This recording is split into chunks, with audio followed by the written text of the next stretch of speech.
Donc, je suis le docteur Guézot, je suis oncologue thoracique dans le service de pneumologie de l'hôpital Saint-Joseph dans le 14e arrondissement de Paris. Et donc, je vais vous parler aujourd'hui d'un parcours de santé qui s'appelle le parcours Instadiag. Donc ce matin, on a pas mal parlé de dépistage de cancer du poumon. Et donc face à ces campagnes de dépistage, on va forcément devoir faire face à un afflux de nodules pulmonaires, de masses pulmonaires, de suspicion de cancer du poumon. Et nous, en tant qu'oncologue thoracique, on va aussi devoir s'organiser, s'articuler pour pouvoir prendre en charge de façon optimisée toutes ces suspicions de cancer du poumon. Et donc, c'est l'objectif de ce programme. Alors, qu'est-ce que c'est le parcours Instadiag ? Premièrement, c'est un parcours de santé dont l'objectif principal est d'optimiser de façon rapide la prise en charge diagnostique et thérapeutique du cancer du poumon ou d'une suspicion de cancer du poumon. Donc, c'est par le biais d'une plateforme numérique ou téléphonique que tout patient ou tout professionnel de santé en lien avec un patient vont pouvoir prendre rendez-vous en quelques clics, en quelques minutes, dans un centre expert pour prendre en charge de façon diagnostique et thérapeutique le cancer du poumon ou la suspicion. Le point important, c'est que tout a été fait de façon simple pour que cette prise de rendez-vous soit la plus facile possible et accessible à tout le monde. Donc, quelques généralités, parce que l'idée, c'est qu'est-ce qui a fait que nous avons été amenés à nous dire qu'il était nécessaire de mettre en place ce genre de programme de santé. Donc, premier constat, c'est que le pronostic du cancer du poumon, comme dans beaucoup d'autres cancers, est lié au stade au diagnostic. Donc, de façon assez intuitive, on sait que plus on diagnostique un cancer à un stade précoce, meilleure sera la survie, donc meilleur sera le pronostic. C'est exactement ce qui est montré ici, je n'ai pas de pointeur sur cette courbe, qui montre que plus le stade au diagnostic du cancer du poumon, avec la courbe en rouge qui correspond au stade 4, donc plus le cancer est diagnostiqué à un stade tardif, à un stade 4 avec des métastases, moins bonne sera la survie du cancer du poumon, contrairement à des stades précoces, des stades 1, qui eux auront le meilleur pronostic. Deuxième facteur important dans le pronostic du cancer du poumon, c'est le délai de prise en charge. Évidemment, lorsque un nodule est diagnostiqué, l'objectif va être d'entrer dans un traitement curatif, dans un traitement chirurgical, et donc moins on va attendre, moins il y aura de risque d'avoir notamment un envahissement au niveau des chaînes ganglionnaires, et donc meilleur sera le pronostic. Deuxième constat de départ, c'est l'accessibilité au centre expert. On sait aujourd'hui, on est tous assez d'accord pour dire qu'un cancer du poumon doit être pris en charge dans des centres pluridisciplinaires qui contiennent de la chirurgie, des traitements radiothérapie, des traitements chimio et immunothérapie, et qu'il est difficile, malheureusement en France aujourd'hui, d'avoir accès à ces centres experts.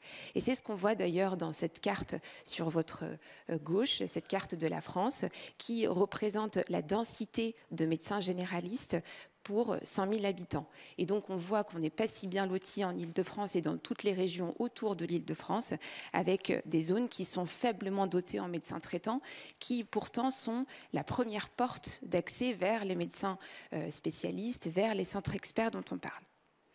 Sur la droite, vous avez ensuite un tableau qui vous montre à quel point il peut être long d'avoir un rendez-vous, notamment pour un scanner, avec par exemple un délai moyen de prise de rendez-vous avec un radiologue de 21 jours, ce qui peut paraître énorme lorsqu'on a des symptômes, lorsqu'on crache du sang, lorsqu'on se sent fatigué et qu'on suspecte un cancer du poumon.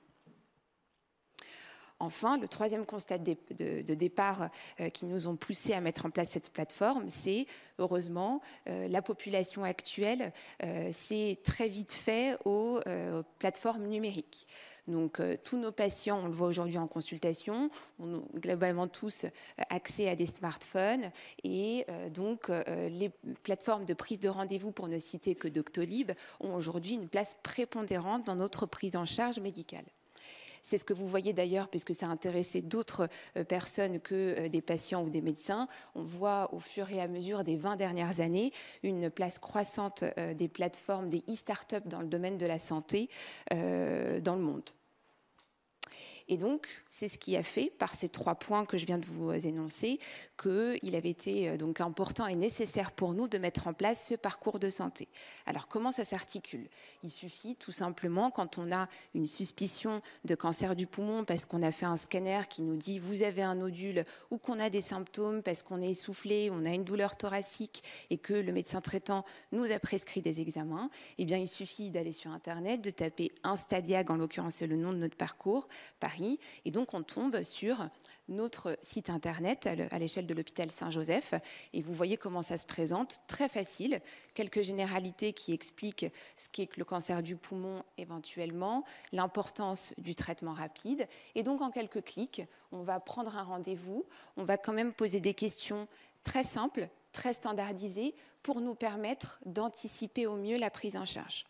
Alors, quelles vont être les questions qu'on va poser aux patients qui se connectent sur ce site? Eh bien, quel est votre âge? Quelles sont vos comorbidités, vos antécédents? Quels sont les traitements que vous prenez, notamment si vous prenez des traitements anticoagulants? Quelles sont les allergies éventuelles? Tout ça, ça va nous permettre très vite de réussir à anticiper des éventuels examens complémentaires qu'on va prescrire aux patients le jour de sa venue pour la consultation. En l'occurrence les traitements anticoagulants pour des éventuelles biopsies, les allergies pour le scanner et l'injection de produits de contraste. On va aussi, dans ces questionnaires, poser des questions sur les symptômes. Il y a des patients qui vont venir simplement suite à une image découverte de façon fortuite, mais il y a des patients, comme je vous l'ai dit, qui vont consulter parce qu'ils crachent du sang, parce qu'ils sont essoufflés, parce qu'ils perdent du poids. Et donc ça va nous permettre encore une fois d'être dans cette démarche d'anticipation. Les patients qui ont l'air d'aller très bien vont plutôt être pris en charge de façon ambulatoire. Au contraire, des patients qui sont déjà très fatigués, qui ont perdu du poids, sur lesquels on va tout de suite penser plutôt à une hospitalisation rapide pour ne pas qu'ils se retrouvent dans des situations de difficultés chez eux.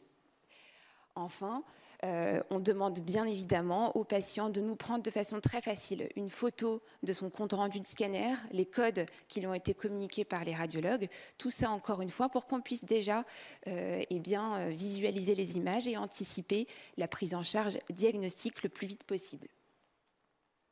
Voilà donc les 3 axes. Anticipation, voir les examens complémentaires, avoir une idée de la façon dont se sent le patient. Anticiper, donc bien sûr, ça passe aussi par la programmation des examens au premier jour. Et enfin, la coordination. Donc, tout ça va passer par le biais d'un unique intervenant. Donc, en l'occurrence, on se relaie entre médecins du service pour avoir accès à cette plateforme toutes les semaines avec l'aide d'une secrétaire.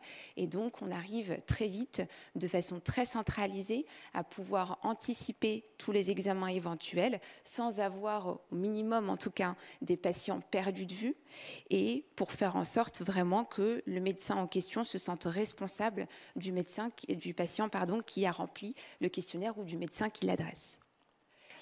Alors, notre programme a été lancé en fin 2020, début 2021, et déjà, on a réussi à publier quelques premières données qui nous ont permis de faire un constat de l'efficacité et quelques observations descriptives, finalement, de ce programme. Et donc, ce qu'on voit sur ces 125 premiers patients inclus, premièrement, les patients sont capables de prendre rendez-vous. La preuve, sur ces 125 premiers patients, 43% de ces demandes viennent des patients eux-mêmes, le reste venant de médecins référents, radiologues, médecins généralistes. Ensuite, 25% des demandes passent par la plateforme, le reste par téléphone, par mail. On s'organise, on est très flexible pour que le patient puisse bien sûr être pris en charge le plus vite possible. Enfin, les circonstances de découverte des nodules. Alors ça, on aimerait, par le biais du dépistage, inverser ces tendances. Malheureusement, dans les 125 premiers patients, 60% de ces demandes étaient encore la conséquence de symptômes cliniques. Et ça, on espère qu'avec le dépistage, on pourra augmenter la proportion de patients asymptomatiques à des stades précoces et donc augmenter le pourcentage qui n'est que de 16% dans le cadre du dépistage aujourd'hui. Ensuite, ce qui est très fort pour nous, c'est ce chiffre. Entre le moment où le patient ou le médecin prend contact avec la structure et le moment où on lui donne un rendez-vous, il se passe un délai médian de 5 jours. Donc très rapide, on identifie très vite les situations urgentes que sont les suspicions de cancer du poumon. Alors, L'information importante, c'est que on ne laisse pas ensuite dans la nature les patients qui finalement, de bonnes nouvelles, n'ont pas de raison d'avoir un bilan dans le cadre d'une suspicion de cancer du poumon, à savoir un nodule qui s'avère très vite ne pas être inquiétant, bénin, le patient qui vient avec un essoufflement et qui finalement n'a pas de suspicion de cancer du poumon. Notre objectif, c'est que ces patients soient remis dans un circuit, qui puissent être pris en charge par des cardiologues, par des pneumologues non oncologues, par tout médecin qui pourrait s'occuper d'autres symptômes autres que le cancer du poumon. Et donc, sur les 125 patients dont je vous ai parlé, qui ont été inclus sur ces premières années de programme, eh bien 86 patients avaient bel et bien un cancer du poumon. Ce qui montre que, bien sûr, ces programmes sont nécessaires pour que ces patients soient effectivement pas dans la nature. Alors, donc, je vous le disais, essentiellement des cancers du poumon, 75%. Le reste, donc, dans les autres cancers, étaient des métastases de cancers autres que des primitifs pulmonaires. Le diagnostic a été obtenu par une fibroscopie bronchique dans 26% des cas qu'on a pu réaliser dès le premier jour. Donc les patients, on a conscience que les patients peuvent vivre loin de notre centre. On sait à quel point certaines zones représentent des vrais déserts médicaux. Et l'objectif, quand le patient est en état général conservé pour ne pas nécessiter d'hospitalisation, c'est de faire en sorte d'éviter les allers-retours. Donc, il arrive, il n'a pas de contre-indication et on le voit à l'avance, il y a un entretien téléphonique rapide qui est fait, eh bien, on peut déjà faire une biopsie dès le premier jour et c'est ce qui a été fait pour 26% de nos patients. Ensuite, notre peur, ça a été effectivement de se poser la question de est-ce que c'est pas trop rapide, trop lourd pour un patient d'avoir et la suspicion de cancer du poumon, le diagnostic rapide, tout ça en moins d'une semaine. Eh bien finalement non, on a mis en place des questionnaires de satisfaction et les patients sont globalement très contents de ça et ils sont plutôt rassurés du fait qu'on aille vite sur cette prise en charge. Alors encore une fois, pour pointer ce petit diagramme que je vous ai fait, malheureusement, 40% de nos patients étaient encore diagnostiqués à des stades 4, des stades métastatiques, et on espère vraiment par les campagnes de dépistage pouvoir inverser cette tendance et permettre aux patients d'être diagnostiqués à des stades précoces et opérables. Alors, notre programme Instadiag a fait l'objet d'un appel à projet de l'INCa et a été sélectionné parmi 7 sites expérimentateurs pour favoriser ce qu'on appelle la coordination médecin de ville, médecin hospitalier. Donc, il y a eu effectivement plusieurs cancers qui ont été dits de mauvais pronostics, dont le cancer du poumon aujourd'hui.